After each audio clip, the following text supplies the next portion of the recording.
Eh bien bonjour bonsoir, j'espère que vous allez bien, c'est Flo et aujourd'hui on se retrouve pour notre review du chapitre 349 de My Hero Academia. Et vous allez le voir, ce chapitre est vraiment très intéressant, il y a beaucoup d'informations, notamment le chapitre est divisé en 3 parties, vous allez le voir. En première partie on a toute une discussion autour du nouvel alter du One for All d'Izuku, notamment avec le deuxième utilisateur, etc. En deuxième partie on va avoir le commencement en fait du combat, du vrai combat du moins, de Toga contre Ochako et Tsuyu. Et pour finir avec la troisième partie, elle va être focalisée sur le début du combat de Shoto et de Dabi. Vous allez voir, c'est très intéressant là aussi. Du coup, avant que la vidéo ne commence, je vous le rappelle, si vous voulez me soutenir sur les prochaines vidéos, n'oubliez pas de vous abonner à la chaîne. Également, n'hésitez pas à passer sur mon compte TikTok, voilà. Et du coup, nous commençons. Alors ce chapitre, il va démarrer du côté d'Izuku, là où on s'était laissé. Donc on voit Izuku qui est en train de partir de l'île d'Octo. On va notamment voir qu'il va utiliser une combinaison de deux haltères. Donc il utilise le float ainsi que le fajin pour pouvoir se propulser beaucoup plus rapidement au-dessus de l'océan. En plus de ça, on va voir que Izuku, il va utiliser sa technique, l'Air Force. Là, on dirait vraiment que, en fait, il utilise les explosions de Bakugo. C'est un style un petit peu pareil. On dirait qu'il concentre vraiment sa force dans ses mains pour pouvoir propulser l'air comme le ferait Bakugo pour se propulser avec ses explosions. Cependant, malgré toutes les techniques qu'il utilise, en fait, il va se rendre compte qu'il ne se déplace pas aussi vite qu'il le voudrait. Il est assez lent en fait. Le réel problème ici, c'est que comme il est au-dessus de l'océan, il n'y a aucun bâtiment ou de choses auxquelles il pourrait s'accrocher avec le Black Whip pour pouvoir se balancer. Et en utilisant ça, ça lui permettrait d'accumuler de l'énergie avec le Fajin pour pouvoir utiliser son pseudo 100% qui lui permettrait vraiment de se déplacer très très vite. Mais là en fait il ne peut pas l'utiliser parce qu'il n'y a aucune chose au-dessus de l'océan forcément. Par contre, au même instant où il est en train de se dire ça, on va voir qu'il se prépare à faire quelque chose, mais au même moment, on a le deuxième utilisateur du One for All qui va apparaître. Et il va lui dire, hein, Izuku, là tu avais l'intention d'utiliser mon alter. Et c'est à partir d'ici qu'on va avoir une petite discussion entre lui et Izuku. Pour commencer, il veut lui dire que, en effet, actuellement, en fait, Izuku ne peut pas vraiment encaisser le One for All à 100%, en tout cas le réel 100%. Son costume serait complètement détruit si jamais il le ferait. Et puis surtout, en plus de ça, en fait, depuis le temps, depuis les générations, etc., depuis que le One for All a été transmis, son alter de base, il est devenu beaucoup plus fort qu'il était avant. Par conséquent, là, il va le dire, même Izuku pourrait peut-être rencontrer des difficultés à le contrôler, ça pourrait peut-être même devenir un obstacle. Sur la prochaine page, on va voir l'espèce de métaphore, l'image mentale qu'Izuku se faisait avec le One for All, donc la porte avec tous les cadenas pour montrer que le 100% était inaccessible et les autres alters étaient inaccessibles. Et pour terminer, le deuxième utilisateur du One for All va dire à Izuku que l'utilisation de son alter était seulement pour une option vraiment cruciale, vraiment c'était la dernière option possible. Et c'est donc pour cette raison que Izuku pour l'instant ne va pas utiliser son alter, il l'utilisera sans doute plus tard pendant le combat contre Shigaraki. Mais surtout le point le plus important, c'est qu'il doit faire confiance à ses amis et aux héros qui sont sur le champ de bataille. Voilà, nous avons terminé avec cette première partie du chapitre vraiment basée sur le deuxième utilisateur du One for All, Izuku, et puis surtout son alter. N'hésitez pas à me dire ce que vous en pensez dans les commentaires, quel serait son alter, parce que moi j'avoue que je trouve que ça serait un petit peu redondant, ça ferait vraiment beaucoup trop similaire à un alter de renforcement musculaire ou quelque chose dans le genre, ça ferait beaucoup trop des alters similaires. Dans la vidéo des spoilers, j'avais également dit qu'il y avait peut-être une théorie concernant son alter, ça pourrait être une sorte de canon à air, mais en fait là quand on regarde bien, Izuku n'a pas de canon d'équipement comme le deuxième utilisateur en avait, donc comment il pourrait faire un canon à air? J'avoue que là ce serait un petit peu étrange, mais puis surtout, à quoi ça avancerait Izuku d'avoir une sorte de canon à air, parce qu'il peut en quelque sorte déjà le faire avec son Air Force. Bon voilà, n'hésitez pas à me dire ce que vous en pensez. Et du coup, nous passons à la deuxième partie du chapitre qui cette fois-ci sera basé sur le début du combat de Ochako, Toga et Tsuyu. Dans un premier temps, ce qu'on va voir, c'est que Ochako et Tsuyu sont un petit peu réconfortés du fait que Izuku soit enfin parti parce que de base, il n'était pas censé être là et le plan va pouvoir vraiment être mis en place. Et puis surtout, comme Tsuyu va le dire, si Izuku était resté là, il n'aurait pas pu rester indifférent face aux propos de Toga. Par la suite de ce contenu, on va voir que Toga, elle va vraiment commencer à en avoir marre de tout ça, des étudiants New Way, tout ça, elle en a vraiment marre d'eux. Et à partir de maintenant, elle va dire, et elle a décidé qu'elle va vivre selon ses propres idéaux, selon son bon sens. Et là, le truc qui est vraiment très intéressant, ça laisse présager beaucoup de choses. En même temps qu'elle dit sa phrase, elle pose sa main sur ses compartiments sanguins, tout en disant, n'est-ce pas Jin ? Bon là, oui, vous l'avez compris, en fait, elle va récupérer le sang de Twice.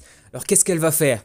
Comme dans la vidéo des spoilers, je l'avais dit, elle va sans doute utiliser son sang pour se métamorphoser en Twice. Et elle va utiliser son alter de clonage. Elle va sans doute créer beaucoup de clones. Est-ce qu'elle va être capable de recréer sa technique, le Sandman's Parade? Alors là, si elle y arrive, par contre, ce serait vraiment un carnage. Parce que si elle le clone Ochako et Tsuyu, parce qu'il me semble qu'elle a toujours du sang de Ochako, ouais, ce serait vraiment un gros bordel. Parce qu'elle pourrait créer plein de Ochako. Toutes ces Ochako, elles utilisent à fond leur alter. Ouais, ça serait vraiment un gros bordel. Ensuite, juste après, nous allons voir les deux rivales, donc Toga et Ochako, qui vont prendre une pause de combat. Et toutes les deux, elles vont dire, ouais, moi, en tant que Himiko Toga, je vais vous vaincre, on va en finir une bonne fois pour toutes. Et Ochako, de son côté, elle va dire, moi, en tant que Ochako Uraraka, je vais faire en sorte de me battre pour les choses qui me semblent justes. Donc là, on voit vraiment que le combat est vraiment en train de se mettre en place. En tout cas, ça laisse présager de bonnes choses. Moi pour l'instant ce combat me hype vraiment, j'ai vraiment envie de voir ce qui va se passer entre ces deux rivales parce que ça fait depuis longtemps qu'elles étaient déjà qualifiées de rivales, hein, Ochako et Toga. N'hésitez pas également à me dire ce que vous en pensez sur ce futur combat de Ochako, Toga et Tsuyu, quel rôle pourront-elles avoir? Et puis surtout qu'est-ce qui pourra se passer du côté de Toga, en quelles circonstances en fait elle va utiliser l'alter de Twice. Si elle est capable de recréer le Sandman's Parade, je vous le dis maintenant, en fait ça va être le gros bordel. Bon voilà, du coup, on s'arrête ici pour cette deuxième partie du chapitre et de la review. Nous passons maintenant à la dernière partie, la troisième, qui cette fois-ci va se focaliser sur le futur combat de Shoto et de Dabi. Et maintenant, le chapitre va passer du côté de Kamino, où nous voyons des grandes flammes qui recouvrent toute la ville. Là par contre on va voir un autre Nomu avec un style différent, un modèle différent qu'on avait pu voir par exemple du côté de l'aquarium avec Toga.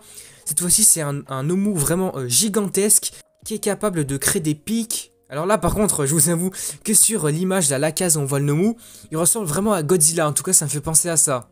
Ensuite juste après avoir vu le Nomu, nous allons passer du côté de Dabi. On va voir qu'il est accroché sur la statue de All Might. Il va dire qu'il se sent un petit peu nostalgique parce que toute cette situation, ça lui fait se rappeler ce qui s'était passé à Osu. Dans un même temps, on va voir que de son côté, Tenya, il va être un petit peu en difficulté parce qu'il va avoir un gros torrent de flammes, une grande tornade de flammes. Il va crier Shoto, donc j'imagine que Shoto, il doit être à l'intérieur. En fait, il va se rendre compte qu'il ne va pas pouvoir s'y rendre parce que ses moteurs vont être HS. Du coup ici on va bien comprendre que Tenya ne pourra pas aider Shoto. En fait là on va vraiment avoir un combat Shoto et Dabi. Ensuite on va rapidement revenir sur Dabi. Là je trouve que en fait ce qu'il fait c'est assez stylé. On voit qu'il arrive à se maintenir en l'air, à voler en utilisant des flammes en dessous de ses pieds, donc comme le fait Endeavor. Par contre on va le voir également sur cette page. En fait là on voit vraiment que Dabi il est de plus en plus brûlé. Là en fait ces brûlures elles recouvrent vraiment quasiment la totalité de son corps. Elles montent vraiment au niveau de sa gorge, au niveau de son visage. C'est beaucoup plus important que précédemment. On va voir que tout en volant avec ses flammes, Dabi va dire alors comme ça vous mettez 3 acolytes et le petit de la famille comme ça pour venir me combattre. Alors pour information on va l'apprendre très rapidement. Ces 3 acolytes en fait ils font partie de l'agence d'Endeavor. Et on va voir que l'un des acolytes va dire à un autre de reculer, de pas trop s'approcher parce que les flammes vont tout simplement le blesser. Cependant, il va lui répondre que tout va bien en fait parce que son alter lui permet de contrôler la trajectoire de l'air autour de lui. Donc ça peut notamment lui permettre d'éviter de se faire toucher par les flammes. On verra également que Burning, du coup c'est, j'imagine c'était l'associé de Endeavor, c'était peut-être Par la suite, on va voir qu'il y a Burning. Du coup, elle, il me semblait que c'était l'associée de Endeavor. Après, je sais pas trop où elle est classée dans son agence, mais en tout cas, elle doit être haut gradée quand même. Elle va nous dire que depuis toujours, ils ont fait confiance à Endeavor, malgré le fait qu'ils ne connaissaient pas vraiment sa situation familiale. Cependant, aujourd'hui, ils sont là pour venir épauler Shoto, venir l'aider, le soutenir. Ensuite on va rapidement passer sur Shoto qui va nous dire qu'aujourd'hui là il est présent face à Dabi, non seulement parce que c'était annoncé par le plan tout ça, mais il nous dit qu'il est également présent de son plein gré. Juste derrière on va avoir une page qui est vraiment très intéressante, on va avoir 3 cases différentes nous montrant Toga, Spinner ainsi que Tomura Shigaraki. Par contre il y a un truc vraiment intéressant, on avait vu ça dans la vidéo des spoilers, en fait là Spinner il a l'air vraiment beaucoup plus fort qu'avant. Juste niveau apparence, en fait, il est beaucoup plus musclé qu'avant, il a l'air vraiment beaucoup plus fort. Alors comme une personne avait pu me dire ça dans les commentaires, est-ce que ça serait All for One qui lui aurait donné un haltère de renforcement musculaire ou d'autres haltères? Alors j'imagine que là en fait c'est totalement possible, parce qu'à quel moment Spinner il passe de spinner normal à spinner méga musclé, hein, il n'y a pas eu plusieurs années entre temps, hein, il n'a pas pu avoir le temps de se muscler en fait.